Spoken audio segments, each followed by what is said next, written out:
नीला रंग अक्लमंदी, भरोसे और असूल की अलामत है। एक शख्स इमाम अली की खिदमत में हाजिर हुआ और अर्ज करने लगा, या अली, अल्लाह ने आसमान का रंग नीला क्यों रखा? तो इमाम अली अलैहिस्सलाम ने फरमाया, ए शख्स, नीला रंग भरोसे की तरफ इशारा करता है और अल्लाह अपने बंदों से ये चाहता है कि जब भी अल्लाह का कोई बंदा आसमान की तरफ निगाह करे तो उसके वजूद में भरोसा पैदा हो, क्योंकि जो अल्लाह पर भरोसा करता है तो अल्लाह उसके रिस्क की राहें कभी तंग नहीं करता।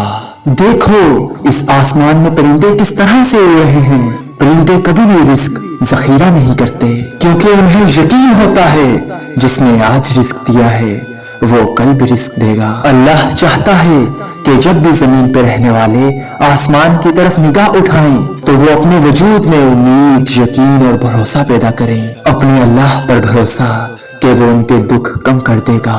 अगर किसी इंसान को नींद नहीं आती तो वो कोशिश किया करे रात को नीला लिबास पहने या कमरे का रंग नीला कर दे। अल्लाह के फजलो करम से वो पुरसुकून नींद पाएगा।